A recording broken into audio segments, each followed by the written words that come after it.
Eu adorei a ideia de a gente fazer a estreia aqui no Clubhouse também, pô. Muito bom. Então, ó, já estamos ao vivo. Você que se conectou agora no LinkedIn, YouTube, Facebook, seja bem-vindo. Esse é o Intalks CEO. Eu sou o Thiago Alves, CEO da Regos e do Spaces no Brasil, host do Intalks. E hoje a gente tem um tema muito interessante que afeta 100% dos brasileiros, que é a gestão e o trabalho pós-vacina, né? Como vão se comportar os ambientes de trabalho no momento pós-vacina. E para falar hoje sobre esse tema, a gente tem um nome de peso, né? Já conhecido aqui de vocês nas nossas transmissões ao vivo, o querido Rui Shiuzawa, CEO da Great Place to Work. Rui, seja bem-vindo à nossa transmissão ao vivo de hoje. Legal, Thiago. Obrigado aí pelo convite. Que bom estar com você de novo. Fizemos aí várias coisas durante essa pandemia, né? E agora já falando um pouco do que tá chegando, esse novo mundo aí que já estamos vivendo, né? Exato. E, pessoal, como é que vocês podem participar do bate-papo? Para o pessoal que está nos conectado, é uma transmissão multicanal. Então, a gente está LinkedIn, YouTube, Facebook e Clubhouse. Só não temos sinal de fumaça eletrônico hoje. Se tivesse, a gente estava transmitindo também. Você pode comentar de onde está assistindo, a cidade, o bairro, o estado, né? Tá em casa, tá no escritório, tá na praia, a gente quer saber também, conhecer um pouquinho mais de vocês. Mande suas perguntas aqui nos comentários da live, né? Mande as suas dúvidas aqui para o Rui. Só lembra de marcar, o pessoal que está no LinkedIn, usa o arroba para me marcar e marcar o Rui nas perguntas, o pessoal que está no YouTube que não precisa, e o pessoal que está no Clubhouse espera que a sessão de perguntas e respostas do Clubhouse é no finalzinho da transmissão ao vivo. Vocês podem marcar os amigos para participar aqui também. Agora é um bom momento para você compartilhar a live, né? Então, pessoal do LinkedIn, clica no compartilhar aqui embaixo. Pessoal do YouTube, copia o link. Pessoal do Clubhouse, aperta no maisinho aqui embaixo e chama os amigos para esse bate-papo que vai ser bem bacana. Lembrando a todos que todas as transmissões do Intalks são traduzidas para Libras, a língua brasileira de sinais, e também incluídas legendas em português, só que é só no YouTube, tá, pessoal? Então, se você conhece alguém que precisa de acessibilidade no mundo de negócios, joga ele lá para o YouTube para ele poder acompanhar o conteúdo também com mais acessibilidade. Tendo dito isso, deixa eu apresentar o Rui para vocês aqui, né? O Rui já é conhecido de todo mundo, mas vale a pena ler a biografia dele aqui. Presidente da Great Place to Work desde 2008, ele leva a missão de contribuir com uma sociedade melhor, transformando cada organização em um grande lugar para trabalho, ou seja, um Great Place to Work, né, por meio de diversas frentes. Ele palestra para presidente de empresa, para executivo no Brasil, fora do Brasil, faz parte do time de influenciadores do LinkedIn Brasil e é voluntário em movimentos como Brasil Digital, Capitalismo Consciente, PWN, né, que é a Rede de Profissionais de Mulheres no Ambiente de Trabalho, Instituto Parar, do querido Flávio, aliás, um abraço para o Flávio, né, e o Special Listener, né, também investidor na área de saúde e bem-estar, investidor anjo na Poly Angels, né, na carreira dele ele já trabalhou em empresas como a Claro, Telefônica, GVT, Diageo e Dow Química, aliás, bem legal, grandes clientes da Regos aqui, vários nomes. Eleito executivo de TI em 2002, recebeu 6 prêmios nacionais e internacionais. Ele é autor do livro Qualidade no Atendimento e Tecnologia da Informação, além de coautor dos livros Transformando a Cultura no Ambiente de Trabalho, Temas Avançados em Qualidade de Vida. Ele é engenheiro de produção, somos iguais aí de formação, legal Rui saber, e mestre pela Poli em São Paulo, com especializações pelos Estados Unidos, Espanha, Japão e Suíça. Eu falei para vocês que era um convidado de peso, o currículo dele já mostra para vocês, mas mais do que isso, é um cara muito gente boa, super acessível, que eu tenho certeza que vai falar com uma energia muito positiva para todos vocês. Rui, seja mais uma vez bem-vindo. Queria começar abrindo aí como foi, então, né, essa mudança nos ambientes de trabalho com a pandemia. Todo mundo já sabe do efeito do home office e tudo mais, mas como vocês já estão enxergando aí 2021 e a gente começa a partir daí. Legal, Thiago. Bom, obrigado aí pelo convite, né? Tô muito contente também com essa estreia aqui no Clubhouse. Aliás, o que você está achando, Thiago, dessa nova plataforma, hein? Eu sou suspeito para falar. Eu tenho passado algumas horas do meu dia aqui, entre trabalho e outro, quando dá tempo, fazendo sala e participando de vários bate-papos, mas vou te falar que está interessante. Fazem 6 dias que eu estou na plataforma, mas já estou um pouco viciado. Ô, Thiago, esse final de semana eu vi vários bate-papos e tal, e gente falando que estava virado, estava sem dormir, ficou entrando de sala em sala e não dormiu. Olha que coisa. Que coisa, né? Incrível, o negócio surge de uma hora para outra e vai mudando hábitos assim de uma maneira muito profunda, né? É verdade. E aí, aproveitando o gancho, então, esse ano de 2020 a gente viu uma situação muito diferenciada, ninguém imaginava, né?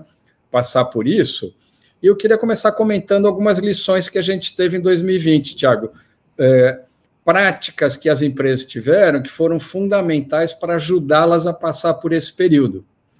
Eu acho que ficou evidente para todo mundo, para todas as empresas, que aquilo da gente falar de valorizar as pessoas em primeiro lugar, saiu, né, do discurso e teve que virar prática, tá certo?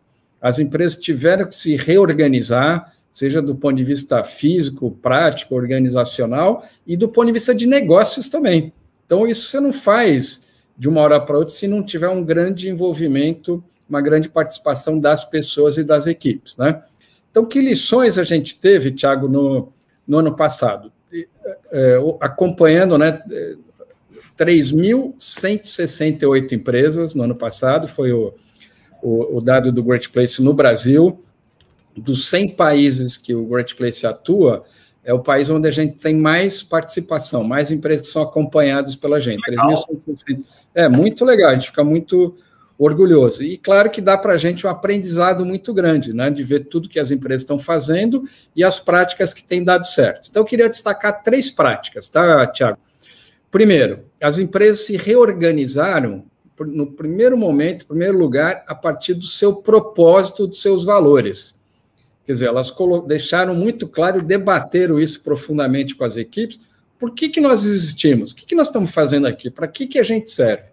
Isso foi a grande cola para unir as equipes, né, que passaram a estar isoladas, em torno de um objetivo comum para se reorganizarem, né, retomarem suas atividades ou, muitas vezes, transformarem bastante o seu negócio, seu modelo de negócio. Então, nunca foi tão importante falar de propósito, e a gente até comenta, se você abrir todas as reuniões com a sua equipe falando do propósito e da missão, nunca vai ser demais. Ao contrário, isso vai ajudar a reforçar a conexão das pessoas. Tá? Então, esse é o primeiro pilar que mostra o relacionamento das pessoas com o trabalho. Isso é que traz o orgulho das pessoas de estarem envolvidas com o trabalho. Eu sempre brinco, Thiago, que as pessoas não estão buscando emprego, elas buscam um sentido para a sua vida. Se a organização consegue trazer esse propósito, né, que está adequado com os seus objetivos pessoais, isso funciona e dá certo. Tiago, faz um comentário aí que eu estou com uma emergência aqui, 1 segundo. Vai lá, fica à vontade, Rui. Pessoal, enquanto o Rui atende a emergência dele ali, vou compartilhar um pouquinho com vocês aí do que a gente tem visto cada vez mais também nessa questão, né, da volta das empresas, aí já vendo um horizonte da vacina. Muitas empresas acharam, né, no começo, quando chegou essa questão da vacinação, de que uma das saídas seria vacinar os funcionários para que eles voltem ao ambiente de trabalho mais rápido, mas a gente viu que não necessariamente essa ia ser a saída mais democrática, né? Muitas vezes a gente, né, o Brasil é um país exemplo de vacinação para o mundo, não nessa atual momento, mas em termos de estrutura de vacinação, e muito se falava, Rui, quando você foi botar o carregador ali no computador, muito se falava... Eu fiquei organizando aqui o visual, esqueci de pôr o carregador. Pô. Não, tranquilo, acontece, né? E eu estava falando o seguinte, que o Brasil é um país de... a gente tem uma rede grande de vacinação, mas as empresas pensavam que elas iam poder furar a fila e vacinar os colaboradores para que a volta fosse mais rápida, né? Eu lembro disso porque eu tive muitos clientes que nos buscaram no momento que foi divulgada ali a eficiência das vacinas, já prevendo a volta com essa vacinação paga pelo espaço privado, né? E a gente viu que a banda não vai tocar mais ou menos dessa forma, né? Então, uma contribuição aí dentro do que você falou da questão da vacina, mas voltando para ti aí, Rui.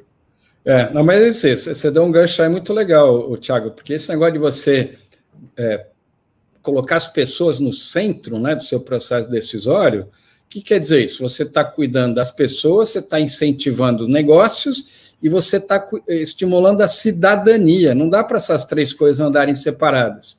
E o que você acabou de falar a cidadania, as regras sociais prevêem uma série de coisas que a gente cada vez mais vai ter que seguir, né? Esse negócio de furar fila não está dando certo, não.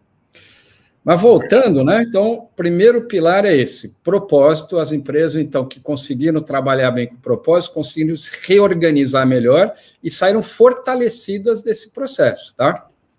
Segundo pilar, Thiago, colaboração, né? Parece um negócio batido, a gente sempre falou nisso, trabalho em equipe, e esse pilar expressa a relação das pessoas com seus pares, com a sua equipe de trabalho. E também nunca a colaboração foi tão demandada, né? Eu quero ter um propósito relevante e quero ver as pessoas trabalhando por um propósito comum.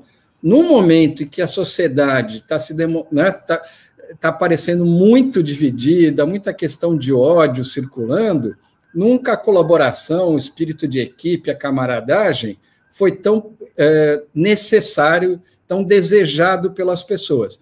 Ou seja, organizações que conseguem estimular muito o trabalho em equipe, o espírito colaborativo, e o espírito colaborativo valendo para dentro e para fora da empresa, né? Vejam quantas ações a gente teve nesse período de apoio, de solidariedade. Então, o segundo pilar, muito relevante, propósito e colaboração. E o terceiro pilar, Tiago, é o que acaba tendo um peso aí bastante relevante, que é o papel da liderança. O papel da liderança em criar um ambiente de confiança, um ambiente de transparência, um ambiente de diálogo, um ambiente inclusivo. Isso também está sendo cada vez mais demandado pela sociedade e, óbvio, qualquer organização, né, que é reflexo das influências da sociedade também está demandando cada vez mais isso. Diversidade, inclusão, transparência, diálogo. Então, resumindo, né, propósito, colaboração e liderança / ambiente de confiança foram os aprendizados que a gente teve durante esse ano tão desafiante para as empresas que foram bem-sucedidas, que melhor conseguiram se reorganizar e sair bem para começar o ano. Lembrando que o ano esse ano pode ser talvez tão, ou em alguns aspectos, mais difícil ainda que o ano passado. Então, não dá para fraquejar, temos que ter as equipes com a gente bastante comprometidas, tá? Muito bom. Bom, pessoal, vou deixar o Rui tomar uma aguinha. Enquanto isso, eu vou passar aqui para todo mundo que está nos acompanhando ao vivo, tanto no LinkedIn, no YouTube, no Facebook, no Clubhouse. Vocês podem participar mandando perguntas. O pessoal do Clubhouse vai esperar o finalzinho para interagir aqui face to face, quer dizer, ear to ear, né, com o Rui, né, daqui a pouquinho. O pessoal que está na transmissão ao vivo aqui com vídeo, que é uma antiga forma de se comunicar, né, Rui? Que é usar vídeo, que coisa mais antiquada. Vocês podem mandar a pergunta de vocês. Já tem algumas perguntas aqui, Rui. Antes, deixa eu só dar um salve na audiência. Estou vendo gente aqui de tudo quanto é lugar. Olha, tem o Jefferson da Alemanha, tem aqui o pessoal de São Paulo, tem Rio Grande do Sul, olha que legal. Manaus, pessoal de Manaus aí, muito bom vê-los aqui. Muito legal, o pessoal da Paulista está aqui presente. Rio de Janeiro, que legal. Então, algumas perguntas, Rui, já da nossa audiência, vou tentar compilar. E até legal, porque hoje de manhã, eu estou com uma sala todos os dias de manhã no Clubhouse, 9 da manhã, que chama Nem Home, Nem Office, o futuro do trabalho, né? Então, a gente está lá discutindo essa modalidade de trabalho híbrido. E as perguntas todas que já vieram aqui, por enquanto, estão focadas nesse sentido, né? Tipo, qual que é o pró e contra de trabalho híbrido? Assim, a maioria das empresas não sabia o que era isso, ou se sabia, tinha medo de implementar. A pandemia forçou todo mundo num denominador comum. Quais estão sendo os aprendizados disso, Rui? Comenta pra gente. Legal, muito bom. Olha, o que eu gosto de comentar para começar esse debate, né, que de fato tem muitos aspectos.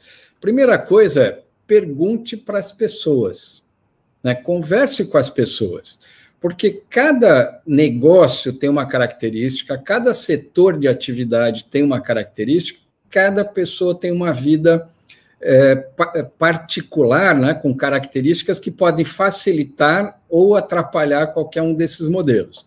Então, a nossa primeira recomendação para as organizações, poxa, o que eu vou fazer? Vou voltar, não vou voltar, vou ficar... Tente conhecer o seu público, quem são as suas pessoas e como elas vivem, o que faz sentido para elas e por quê. Não quer dizer que nós estamos fazendo uma grande votação, né, para decidir se volta ou não, mas a gente entender as particularidades. Então, o que eu estou querendo dizer com isso? Eu, por exemplo, eu moro numa casa que eu tenho espaço físico, um bom apartamento, moramos só eu e minha esposa, eu consigo ter privacidade, um espaço confortável e uma ótima estrutura de internet. Tem pessoas que moram numa casa pequena, com 10 pessoas, sem privacidade, com uma estrutura de internet bastante precária. Claro que vão ser condições diferentes, né? Então, para uma pessoa ficar em casa, evitar o trânsito, pode ser maravilhoso. Para outra pessoa ter uma grande dificuldade de conversar com seus colegas, até para viabilizar a sua atividade do dia a dia, é um grande obstáculo. A produtividade dessa pessoa, em vez de subir, vai cair. Então, primeira coisa, pergunte, mapeie a sua população, né? Características que talvez antes a gente não soubesse. Onde que cada um mora, em que condição, como é a condição familiar. Então, ampliar o conhecimento das pessoas. E isso é legal, Tiago, porque tem empresas que já faziam isso há algum tempo. Algumas das melhores empresas para trabalhar, elas não têm um cadastro de funcionário.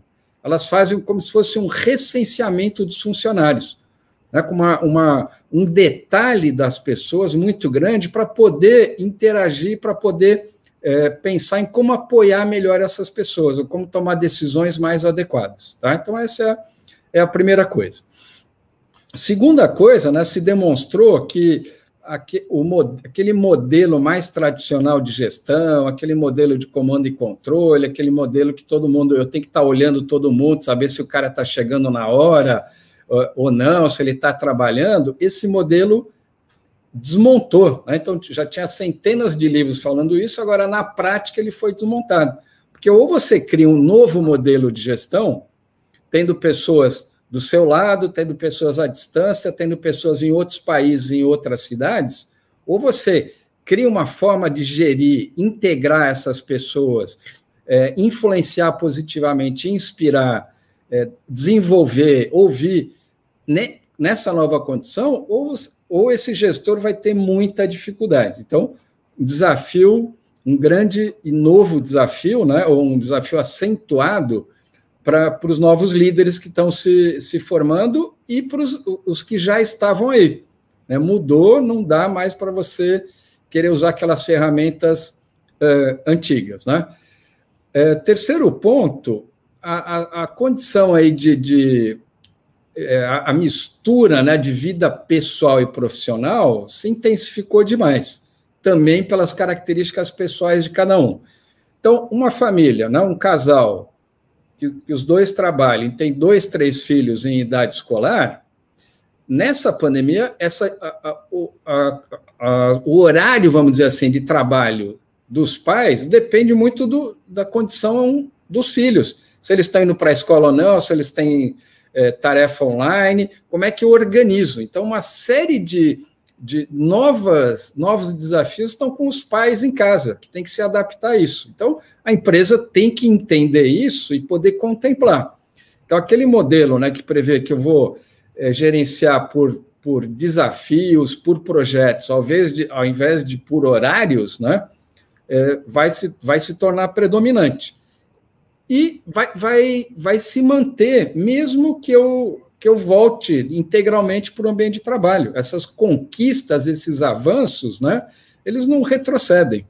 Então, mudanças importantes, e aí, de novo, cada empresa, dependendo da sua condição, da sua cultura, pode optar por... Agora, não tem, né? Falar, não, vamos voltar todo mundo, não vai voltar ninguém. Isso não vai funcionar, né, Tiago? Você conhece muito bem. Eu vou até trazer um número aqui, Rui, para exemplificar o que você falou, que eu acho que é bem bacana. Estou acompanhando aqui um pouco do que a audiência está falando. Se a gente conseguir economizar meia hora de manhã e meia hora à tarde de deslocamento, ou seja, a pessoa ganha 1 hora por dia, são 5 horas na semana, 20 horas no mês, 240 horas no ano, que equivale a um mês trabalhado, né? O mês brasileiro útil aqui são 144 horas. Então, é mais que um mês trabalhado, né? E mesmo pensando num mês com deslocamento. Olha a importância das empresas repensarem, né, cada vez mais estrategicamente essa jornada de transporte dos colaboradores, né? E eu acho que isso é um ensinamento forte da pandemia, né? Eu adorei que você falou isso, porque as pessoas têm essa necessidade, muitas vezes, de achar que o escritório central é onde tem que estar todo mundo, né? Porque é onde está o presidente, é onde está... Né? E muitas vezes a gente força com que a pessoa pegue um carro, mova lá 1.500 quilos de aço, gastando 10 litros de gasolina, levando 80 quilos de carne durante 1 hora para um ambiente só para falar que está na empresa, sendo que o trabalho dele pode ser produzido de maneira diferente, né? Então, ele é ineficiente até no deslocamento de massa. Agora, você quer ver um outro negócio muito interessante que eu vi em vários debates de CEOs, Thiago? Porque você vai convivendo com uma nova situação e vai pensando coisas que você não tinha imaginado antes, né? Então, vamos imaginar essas pessoas que têm uma dificuldade de uma infraestrutura ou de um espaço mais reservado em casa, né, que talvez precisam de um espaço. Será que ela precisa se deslocar até uma grande sede central, né, atravessando toda essa dificuldade nas grandes cidades? Talvez não, né? Então, eu vi vários presidentes falando, caramba, eu sempre quis ter uma grande sede majestosa para trazer todo mundo, mas talvez o modelo que eu preciso não é isso, talvez eu preciso ter sedes menores, regionais, espalhadas pela cidade. Então, ao invés de obrigar o colaborador a se deslocar 1h30, ele vai se deslocar talvez 15 minutos, vai ter um ótimo espaço de trabalho, né, com toda a condição que ele talvez não tenha em casa, né, diminuindo muito esse tempo de deslocamento. Então, olha, né, como a gente fica criativo quando a gente é obrigado a pensar diferente nas condições de contorno, né? É verdade. Você sabe que até nessa sala que eu comentei, que eu estava discutindo de manhã, a gente falou muito dessa questão de conceitos sendo implementados por RHs, e RHs que não eram estratégicos passaram a ser estratégicos. Então, muitas vezes, o CEO, que sempre olhou para tudo, mas tinha ali como estratégico do lado direito vendas, operações, finanças, durante essa pandemia ele, trouxe o RH para perto. Não que seja, aí eu acho que é uma cultura que a gente tem que quebrar no Brasil, uma obrigação do RH ter esse tipo de discurso. Ao contrário, eu acho que a empresa como um todo, o maior empecilho do trabalho flexível e híbrido se chama operações, porque é onde as pessoas não querem mexer. Não, está funcionando, deixa assim. Eu quero ver minha equipe toda aqui. Eu brinco com isso porque eu já passei por todas as empresas e todos os mercados possíveis de indústria, tecnologia, serviços, imobiliário, e é tudo parecido, não muda nesse sentido, muda a configuração, né? É lógico que você tem profissionais que conseguem ser híbridos no conceito e profissionais que não conseguem. Mas, como o entrevistado aqui é o Rui, não eu, vou mandar uma pergunta aqui para o Rui. Isso aí é um bate-papo aqui, Thiago. Vou mandar uma pergunta para o Rui aqui, que chegou na nossa audiência, que é o seguinte. A gente falou aqui, e a Great Place to Work tem um viés muito interessante de promover diversidade e inclusão. E o trabalho híbrido, o trabalho remoto, ele ajuda a promover diversidade e inclusão. Eu consigo contratar, por exemplo, pessoas com deficiência que tenham mobilidade reduzida para trabalhar de casa e evitar com que essa pessoa fique horas no transporte. Eu consigo contratar, por exemplo, mães em períodos de intrajornada, de forma que ela possa conciliar a vida com os filhos, exatamente trabalhando de casa, porque antes não daria, ela teria que ter uma creche, ou ter alguém para ajudar, etc e tal. Como que você vê diversidade e inclusão saindo da pandemia, sendo que o driver disso é o trabalho híbrido? É isso aí, acho que você já falou tudo, Thiago. Esse negócio já vem ganhando muita relevância, né, ocupando muito mais espaço no debate, na vida das organizações, e esses novos modelos têm demonstrado que as barreiras vão caindo, né? Qual a barreira, né, de você contratar um profissional que tem essa característica ou aquela, está nesse grupo? Essas barreiras estão caindo, então isso está se aprofundando, está sendo mais demandado pela sociedade, pelos colaboradores da empresa. Eu falei lá atrás que as pessoas se conectam em torno de um propósito, né, dos valores da organização. Então, se eu estou numa organização, eu acredito fortemente, né, no conceito de diversidade e inclusão, e vejo que a minha empresa não liga para isso, não tem práticas afirmativas, isso vai me afastando, vai me desconectando. Né? Depois o líder um dia fala, poxa, que surpresa, fui surpreendido que tal pessoa pediu demissão. Não foi surpresa, Thiago. Você tem como acompanhar a vida dos colaboradores. Se você estimular o debate, você vai sabendo o que está acontecendo e quais são as demandas. De novo, não é que a gente vai gerir por uma grande votação. Todo dia a gente faz uma votação no que a gente vai fazer, não é isso. Mas o fato de a gente se conhecer mais, ter um ambiente de abertura, transparência e confiança, permite que eu vá tomando as decisões corretas. Então, o tema diversidade veio para ficar, né? E as empresas precisam ter práticas afirmativas, né? Conseguir construir isso na realidade. Como tudo, Thiago, tem desafios, né? Você simplesmente dizer que está aberto à diversidade não basta, você tem que entender quais são as demandas e as deficiências e ajudar a suprir essas deficiências, para que, de fato, a diversidade não comece a gerar o problema ao contrário. Né? Eu cubra todos os gaps, apoie para que essa política vingue. Tá? Acho que é isso. Acho que isso veio para ficar da mesma maneira que, para 2021, um grande tema, Thiago, que está ligado a isso, é o ESG, né? Environment, Social e Governance. Quer dizer, as empresas, de fato, estarem com práticas implementadas ligado a isso, e não porque é uma coisa boa de se fazer, porque o mundo, inclusive financeiro, vai começar a cobrar isso.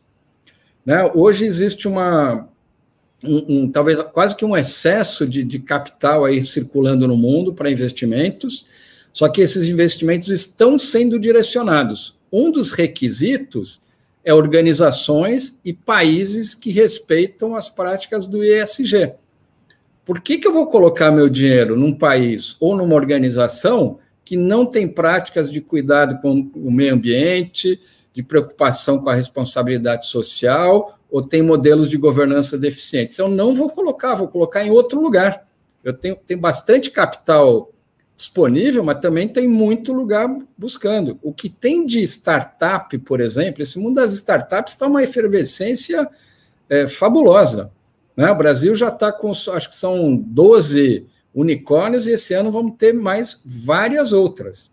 Então, existe recurso para investimento, mas esses investimentos estão sendo selecionados. Né? E para fechar, Thiago, o próprio Great Place conseguiu, o ano passado, né, com essa dificuldade toda, junto com a B3, a gente criou um novo indicador para o mercado brasileiro. É um indicador chamado B3GPTW, que acompanha o desempenho das melhores empresas para trabalhar, comparado com a média de mercado e comparado com o índice Bovespa. Né? Esse estudo foi feito, a gente já tem há 25 anos os dados, mas nos últimos 2 anos, a B3, né, a Bolsa do Brasil, monitorou esses dados com a sua equipe técnica, né, que é muito rigorosa, e comprovou melhores empresas para trabalhar geram melhores resultados de negócio e maior valorização na Bolsa. Então, isso virou um indicador que está dentro dessa estratégia do ESG que veio para ficar.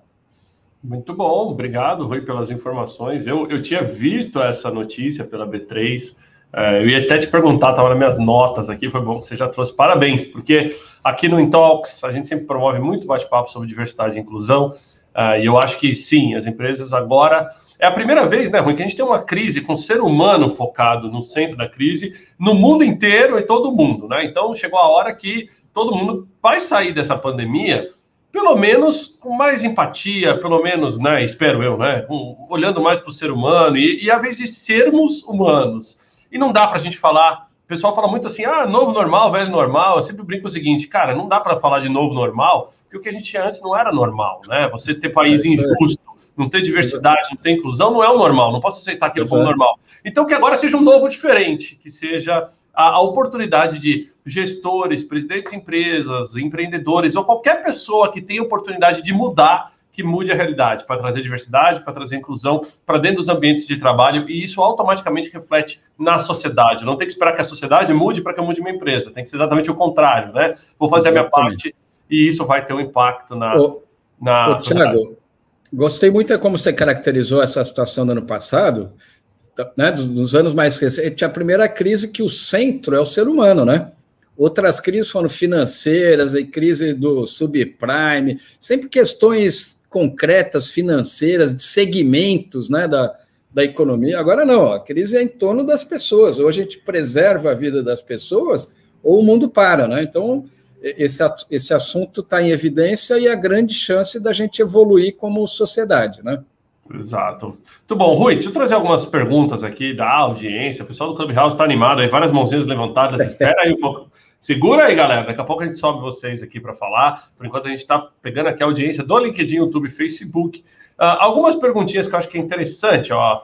O Bruno Justo trouxe uma visão bem legal lá no LinkedIn, né? Não vou colocar a pergunta inteira, porque ele escreveu bastante, ficou quase que um SMS de 256 caracteres aqui, mas ele fala bastante aqui sobre a necessidade das empresas reaprenderem com os funcionários, né? Essa mania de fazer pesquisa com quem toma decisão e não fazer pesquisa com quem trabalha, né? Então, eu acho que a Great Place to Work, com todas as pesquisas que vocês fazem, pode completar um pouquinho. Mas eu queria trazer essa pergunta aqui da Paty.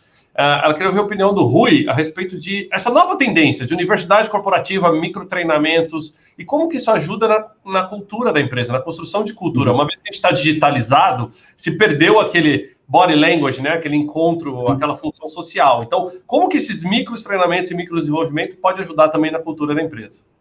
Tá. Bom, primeiro eu queria comentar sobre esse ponto do Bruno, que é muito importante, Bruno, que você falou, né? Então, uma coisa é fazer uma pesquisa perguntando para os presidentes de empresa o que eles acham de A ou de B, né? Outra coisa é perguntar para todo mundo, para a equipe, para quem está na ponta, o que você também acha desses assuntos, né? E aí é legal porque a história do Great Place, Bruno, nasceu assim, né? Foi um jornalista lá nos Estados Unidos que começou a visitar centenas de empresas para saber sobre o ambiente de trabalho, mas ele ia na empresa, falava com a diretoria, falava, posso fazer a pesquisa? E ia conversar com as pessoas na ponta. Ele não queria saber da opinião do diretor, claro, o cara ia falar que a empresa era boa, né? Ele queria saber de fato o que estava acontecendo. E aí que nasceu a pesquisa, aí que nasceu a premiação. Então, eu digo que o nosso processo, o juiz dele, né, aquele que dá o prêmio ou não, é o juiz mais rigoroso que tem. Não sou eu, não é o Tiago, não é uma comissão de sábado. São os funcionários que trabalham naquela empresa e respondem de uma maneira confidencial e voluntária. Então, não dá para enrolar esse juiz, né? Se ele estiver gostando, ele vai falar sim, como as pessoas falam, de ótimas empresas. Se não estiver gostando, vai falar também, né? E é o que você falou, Bruno, não dá para uma empresa evoluir sem ouvir as pessoas, né? Sem saber o que de fato está acontecendo na realidade, né? E aí, quando você ouve as pessoas, vou emendar na sua pergunta, que foi ótima, Bruno, olha o que a gente descobriu com essas pesquisas. A gente perguntou, por que você fica nessa empresa? Se eu pegar o grupo das melhores empresas para trabalhar, por que você fica aqui e não vai para outro lugar? O primeiro fator que faz as pessoas permanecerem não é o salário ou o pacote de benefícios. Aliás, o salário e o pacote de benefícios é o quarto principal fator. O primeiro é a oportunidade que eu tenho nessa organização de aprender, de crescer, de me desenvolver. Olha como é legal. Veja como você, quando você escuta as pessoas, né, como você aprende. Então, as pessoas elas ficam num lugar, se elas percebem que elas estão evoluindo, que elas estão aprendendo. Isso que vai dar competitividade para ela, fazer com que ela possa crescer na carreira e, dependendo da situação, mudar de empresa ou querer ficar porque ela é boa. Então, o primeiro é oportunidade de crescimento e desenvolvimento. Então, isso tem que estar sempre na agenda, na prioridade do presidente da empresa. Como estão os nossos processos de desenvolvimento, que, obviamente, não é só cursos formais, né? É um conjunto de ações, o líder no dia a dia exerce um papel fundamental no desenvolvimento das pessoas. A ótima notícia é que hoje a gente tem tantas formas diferentes, né, de contribuir para esse desenvolvimento, tantas opções online, quer dizer, ninguém pode falar, olha, eu não consigo aprender isso, porque você vai ter ferramentas, né, e insumos de todos os tipos possíveis. A organização ela tem de se tornar cada vez mais uma espécie de curadora desses conteúdos, ajudando a indicar conteúdos melhores, mais aprofundados, que estão mais alinhados, né, com a cultura e o DNA da organização, mas essa missão está sendo cada vez mais dividida.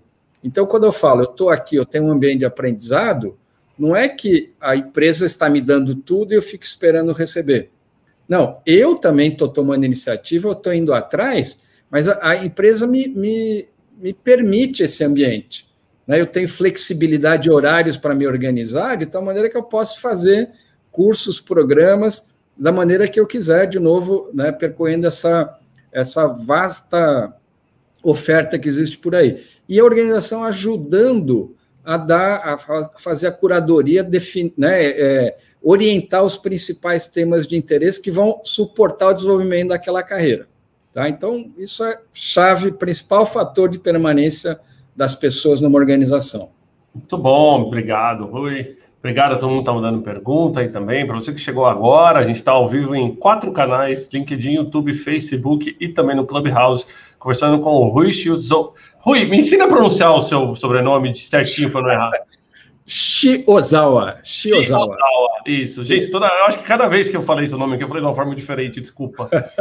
Ele que é presidente da Great Place to Work Brasil, uma pessoa fantástica, energia positiva, que a gente está falando da volta e a gestão, né, com que mudam no pós-vacina. Participa, manda suas perguntas, pessoal que está na live, manda no chat, pessoal que está no Clubhouse, segura aí, daqui a pouco a gente vai fazer uma sessãozinha com vocês aqui. Agora, Rui, queria mudar um pouquinho o foco.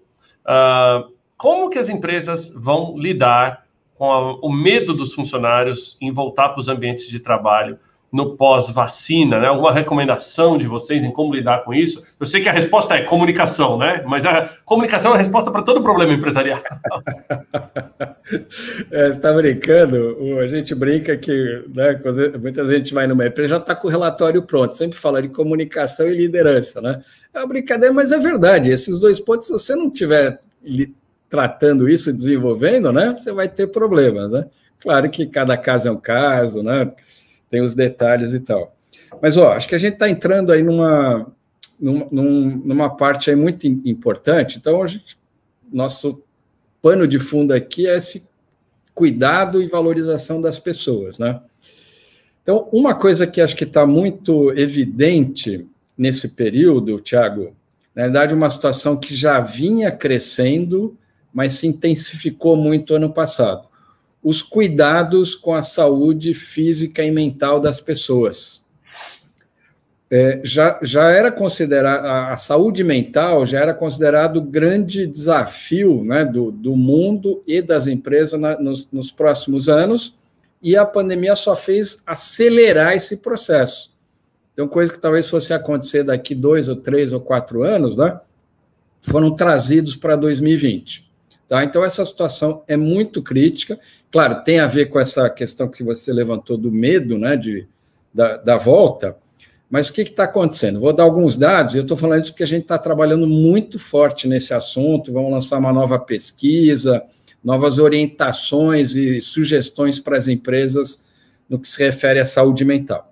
Os dados que a gente tem de pesquisas internacionais, pesquisas de Harvard, inclusive na nossa equipe a gente está com um pesquisador de Harvard, é o seguinte: 75% das questões de saúde mental, e aí eu estou falando de casos mais leves, moderados, até casos mais intensos, 75% dos casos não são detectados. Né? Então, a pessoa vai entrando num quadro de ansiedade ou de depressão, ou tem outras questões como bipolaridade e tal, 75% dos casos não são detectados. Olha que grave. Né? Se não é detectado, essa situação vai piorando ao longo do tempo.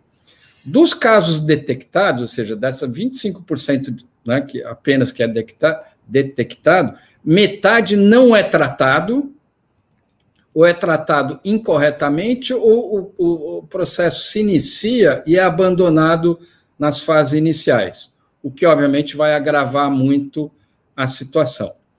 E o que tem a ver isso com o ambiente corporativo? Pessoal, nós passamos uma boa parte do nosso tempo conectados com o trabalho, envolvidos com temas do trabalho, independente de estar fisicamente na empresa, e agora, talvez, né, nenhum momento na empresa, nós estamos conectados com o trabalho.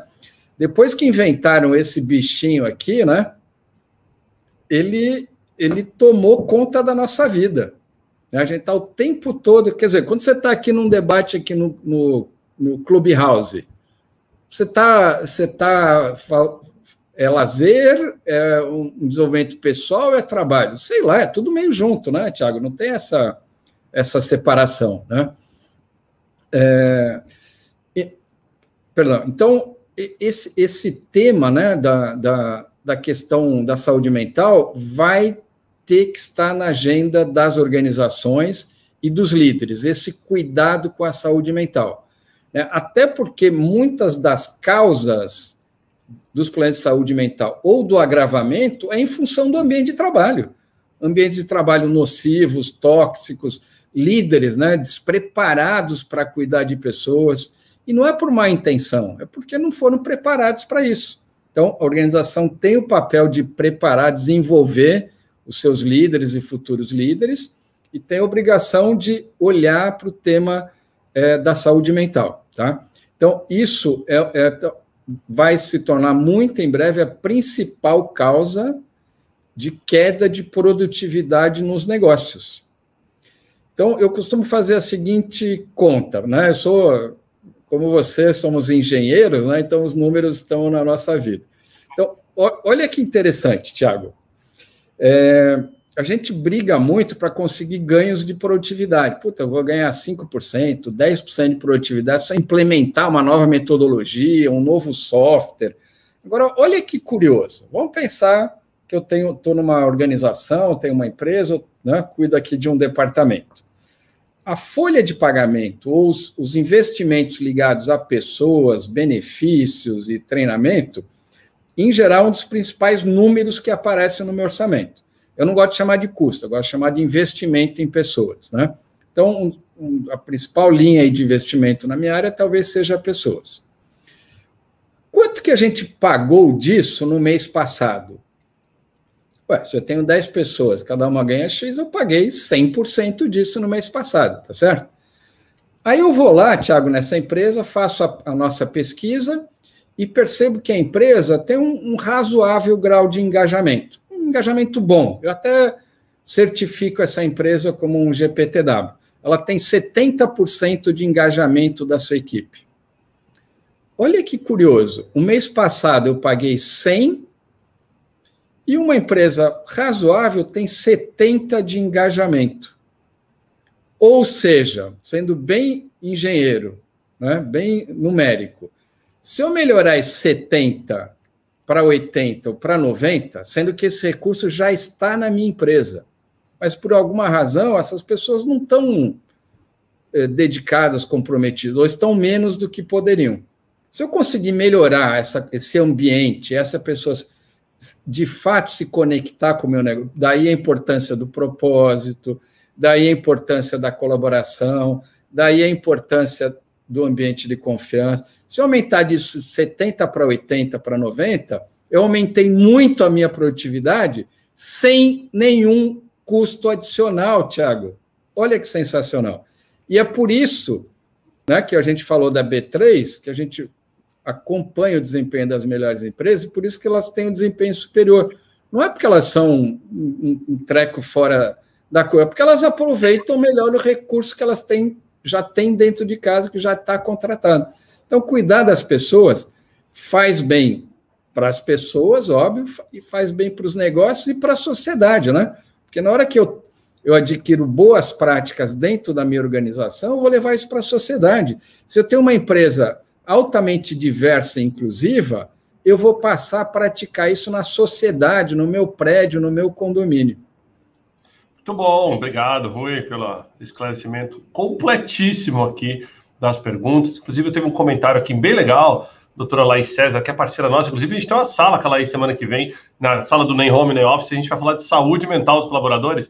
Opa. E ela fala assim, para o guia de saúde mental no corporativo, quem treina, quem palestra, o que é? Um coach, é um psicólogo, é um médico, que as empresas têm que começar a pensar nisso, não é simplesmente achar que vai estar tudo normal. Então, legal, obrigado aí pelo comentário aqui da Laís, não percam a sala, que vai ser bem bacana. Também agradecer a todo mundo que está mandando pergunta aqui no LinkedIn. Thiago, me põe em contato depois com a doutora Laís aí, para a gente falar desse tema aí, saúde mental, tá bom? Boa, faço sim, faço a ponte aqui. Uma coisa interessantíssima, Rui, que eu acho que a gente pode passar aqui para encerrar no ao vivo e depois na transmissão do LinkedIn, perdão, para a gente ir para o Clubhouse, a gente pegar um pouquinho, se você pudesse compartilhar com o pessoal. Você falou antes da cultura da confiança, você falou da gestão com performance, mas eu queria explorar um tema que foi, inclusive, discussão hoje cedo num grupo que eu participei, que é como transformar chefes em gestores de equipes digitais, Esse nomadismo digital revirou, né, de baixo para cima a forma como a gente faz gestão. Eu mesmo, né, sou um cara de face-to-face, in loco, eu preciso estar lá, eu preciso ver gente, né, e você tem que se reinventar para não botar pressão demais no funcionário ou para não botar pressão de menos. E assim, não há nada de errado em ser chefe de vez em quando, em ser gestor em outras horas, em ser coach, ser amigo, mas tudo tem um balanço. Só que se olhar para frente agora, pós-vacina, nos ambientes de trabalho, como que é o perfil do gestor? Thiago, ótimo você ter chegado nesse ponto, que na verdade, para mim, é o grande. Quando o pessoal me pede, fala, em uma dica, né, que você recomenda para construir um Great Place to Work, é desenvolver liderança, né, com todo esse desafio que você está falando, né, das mudanças do mundo e da questão digital da inovação. Essa é a chave do desafio. Agora, eu não gosto de ter uma postura de apontar o dedo para o líder e falar, você é um mau líder, você não sabe cuidar de pessoas. Quer dizer, eu paro do princípio que, de um modo geral, a gente não foi preparado para isso, tá? E aí quero ser bem direto, Thiago. Eu fiz engenharia de produção na USP, né, considerada uma das melhores escolas de engenharia do Brasil. Fiz 5 anos lá de graduação, depois fiz mestrado lá mais 3 anos, fiz algumas especializações, depois em outros lugares. Você sabe quanto tempo, pelo menos nesses 8 anos de engenharia, eu tive de gestão de pessoas e liderança? Exatamente 0 horas. Né? Então, isso não está no currículo, pelo menos não estava na minha época, não sei como é que está hoje, não faz parte da disciplina que o engenheiro precisa ter ao sair da escola. Eu tive recursos humanos e direitos trabalhistas como matéria na engenharia. Opa, já foi um grande progresso. Eu vou te falar, me ensinou muito, porque em engenharia você não pegava esse tipo não era muito ali, era conta, matemática, projeto, desenho, né, componentes. Mas eu vou falar, quando eu cheguei nos ambientes corporativos, me ajudou muito. Não, Thiago, essa é uma grande deficiência da nossa, né, mecanismo educacional, porque vale o contrário também. Você pega um médico, né, que especializou na pessoa, no ser humano, etc., etc., e tem quase nada, ou em geral nada, de gestão e administração. Aí, no meio da carreira dele, ele vira dono de uma clínica, presidente de um hospital, e teve 0 de formação nesse sentido. Então, esse nosso mecanismo, né, de separar todo mundo em caixinhas é extremamente nocivo para a nossa formação. E depois as empresas precisam cobrir esses gaps lá na frente, tá? Que é exatamente o que eu estou querendo falar. Então, tive 0 de formação de gestão de pessoas, aí um dia alguém chega para você, depois de 4, 5, 6 anos de falar, ô, Rui, você está indo bem? Então agora você vai ser chefe daquele grupo lá. Boa sorte, viu? Se vira. E aí, o que você faz? Você reproduz os comportamentos que você recebeu. Se você teve bons chefes preparados, ótimo, você vai reproduzir boas práticas. Se você teve caras deficientes em gestão, você vai reproduzir esses vícios, né? Então, acho que tem um grande desafio das organizações, que é ajudar a suprir rapidamente esse gap. Né? Pegando os líderes, saindo de... A gente tem até um modelo que a gente acompanha quando a gente avalia as empresas, a gente consegue medir o grau de, vamos dizer, de maturidade dos líderes, de nível 1, que é um nível completamente, uma liderança não estruturada, né, para o nível que a gente chama do leader for all. Né? Então, a gente consegue colocar os líderes nessa escala e falar, olha, daqui para cá, as dicas para você subir esse degrau são essas, daqui para cá são essas e assim por diante. Então, esse é um trabalho que dá para fazer, dá para organizar, mas eu paro do princípio que não é que o cara é mau caráter, é uma má pessoa e está judiando dos colaboradores. Ele não foi formado, então precisamos cobrir esse gap. Agora, juntando com o que você falou, Thiago, o desafio dos novos modelos de negócio e do mundo digital, o mundo digital, né, a questão tecnológica é um pedacinho dessa história, tá? O grande ponto que está havendo a transformação do mundo são os novos modelos de negócio. As startups, por exemplo, têm trazido modelos de negócio absolutamente disruptivos. Aliás, está aqui, né? Estamos transmitindo aqui pelo Clubhouse. Há um mês atrás, quem tinha ouvido falar de Clubhouse? Ninguém. De repente, hoje tem milhões de pessoas aqui conectadas, mas de uma hora para outra. Então, imagina se eu tenho um negócio que vai ser afetado negativamente pelo surgimento do Clubhouse. Como é que eu me preparo para isso? Como é que eu preparo a minha empresa, né, para coisas disruptivas que chegam de uma hora para outra? Então, voltamos ao ponto que a gente falou lá atrás de formação, desenvolvimento de pessoas. Isso tem que ser a principal missão de qualquer organização, estimular essa formação para que as pessoas possam acompanhar o que está mudando. E a nossa tendência, Tiago, é sempre rejeitar um pouco o novo, né? Eu estou 10 anos nessa organização usando esse modelo de negócio. Começa a chegar algum negócio diferente, eu rejeito, falando, isso aqui não vai funcionar, isso aqui não vai dar certo, pô, esses caras vão quebrar a cara. Até a hora que o cara quebra a minha empresa e o meu negócio, né? Então, essa preparação é cotidiana, Tiago. Muito bom mesmo, Rui. Pessoal, deixa eu fazer aqui, ó, o pessoal que está acompanhando a gente no LinkedIn, no YouTube e no Facebook.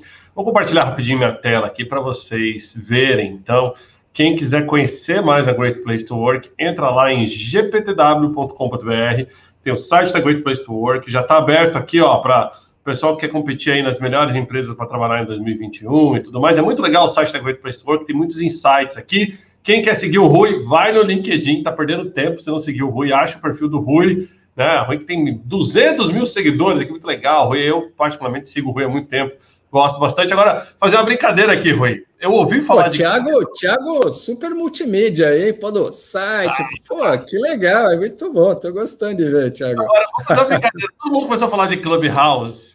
E a gente tem uma marca no grupo, né? Nosso grupo chama IWG, é o dono da Regos, do Space, tá aqui, ó, tô mostrando o site. E a gente tem uma marca no grupo que chama Clubhouse. Então, quando todo mundo começou a falar, Thiago, você tem que entrar no Clubhouse, eu falava, gente, eu já tô lá, é parte do grupo. Mesmo? Aí o pessoal começou a falar assim, Thiago, tem que vir Clubhouse pro Brasil, a Clubhouse chegou no Brasil. E, cara, eu comecei a desmentir o pessoal, falando, gente, Clubhouse não chegou no Brasil, a gente não abriu ainda nenhuma unidade da Clubhouse no Brasil.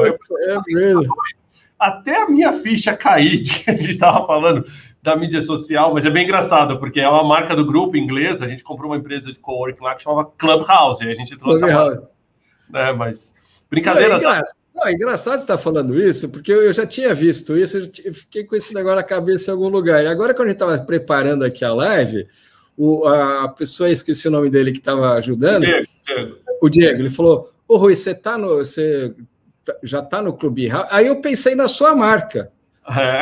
Depois você falou, não, puta, é a rede nova, né? Mas olha que legal, pô. Olha. Foi muito engraçado, porque eu fiquei uns 2 dias respondendo totalmente errado as perguntas que eram feitas sobre Clubhouse. Tá? Mas, pessoal, a gente está pertinho aqui. Deixa eu divulgar as próximas lives, porque tem muita coisa bacana para acontecer. Hoje, a gente tem, às 7h30 da noite, um Intox especial aqui, junto do Ricardo Batistini. O cara não para, hein? De manhã, de tarde e de noite, pô. SOS Amazonas. A gente vai estar recebendo o Elcio Franco, que é secretário do Ministério de Saúde, junto com João Carlos Camargo, Emanuel Cattori, Elizabeth Carvalhais e Roberto Vilela, né? Para a gente estar falando aqui sobre esse movimento do SOS Saúde Amazonas. Vai ser muito legal aqui. A gente vai ter uma campanha rodando e tudo mais para o pessoal poder ajudar. Hoje, às 5 da tarde, pessoal, só lá no Clubhouse, a gente tem um painel da Veja São Paulo, que eu vou moderar junto com o Raul Loures lá, que a gente vai falar como retomar o centro de São Paulo, né? Como virar o jogo ali do centro de São Paulo que está decaído. Então, o pessoal que está no Clubhouse, fique ligado. 8h30 da noite tem o Networking Brasil no Clubhouse também. Dia 17 de fevereiro, a gente tem o Intox aqui com o CIO da Azul Seguros, no Intox Digital. Eu e o Alexandre Baixo da Verity vamos conversar aqui, falando com o Paulo César, falando de mindset digital e métricas. E só aproveitando rapidinho para divulgar a próxima também, dia 18 de fevereiro, 11h30 da manhã, a gente tem Diego Torres, da Unico, conhecido do Rui, onde eu e o Otávio Cavalcante vamos falar de revolução da identidade digital e proteção de dados. Então, como vocês podem ver, conteúdo trazido para vocês aqui pela Regos, Leva Space. Thiago, como diz o filho de uma colaboradora nossa, pô, Thiago, você faz tanta palestra lá, que hora que você trabalha, pô? Então, né, cara, tá difícil, viu? E eu causei um certo estresse emocional nos meus funcionários, porque muitas vezes, principalmente nessas semanas com o Clubhouse, vai parar para olhar e-mail, mandar as coisas, meia-noite, 1h da manhã. E aí o pessoal recebe o e-mail meia-noite e fica assustado, entendeu? Mas eu aprendi ontem num grupo que eu participei, que quando eu mandar um e-mail tarde, que não é para a pessoa, que é assim, não leia, leia amanhã. Esse é o título, entendeu? Mas o que acontece quando você recebe um e-mail escrito não leia? Você lê, então não adianta nada. Aumenta a sua curiosidade, né? Muito bom, gente. Esse foi o gigante Ruichi Ozawa. Falei certo agora. CEO da Great Place to Work, aqui no Intalks, né? CEO no LinkedIn, no YouTube e no Facebook. E a gente vai continuar para uma pequena sessão de Q&A agora no Clubhouse, com as pessoas que estão nos acompanhando aqui no Clubhouse. Rui, mensagem final para a nossa audiência aqui da live. Pessoal, é isso aí, né? Aprendemos aí que valorizar pessoas, colocar no centro, acho que foi a grande lição de 2020, como o Thiago aí muito bem colocou, e não vamos desaprender, vamos seguir daqui para melhor, daqui para mais, né? Aproveitando, praticando isso na nossa vida pessoal, dentro das organizações e na sociedade. Essas três coisas estão conectadas. Na hora de tomar a decisão, pensa se está impactando positivamente as pessoas, pensa se está impactando positivamente o propósito da sua organização e se está impactando positivamente a sociedade. Se tiver, vá em frente, porque vai dar muito certo. Muito bom, muito bom. Obrigado, Rui, pela mensagem final. Então, pessoal, a gente vai encerrar a transmissão ao vivo aqui. Quem gostou, deixa o seu joinha, deixa seu like, compartilha a live, manda aí um e-mail para a gente, entre em contato. Quem não segue o Rui, segue o Rui lá, por favor. Encerrando aqui mais um Intalks. A gente vai manter agora no Clubhouse uma sessão de bate-papo. Rui, obrigado aqui pela transmissão ao vivo. Valeu, gente.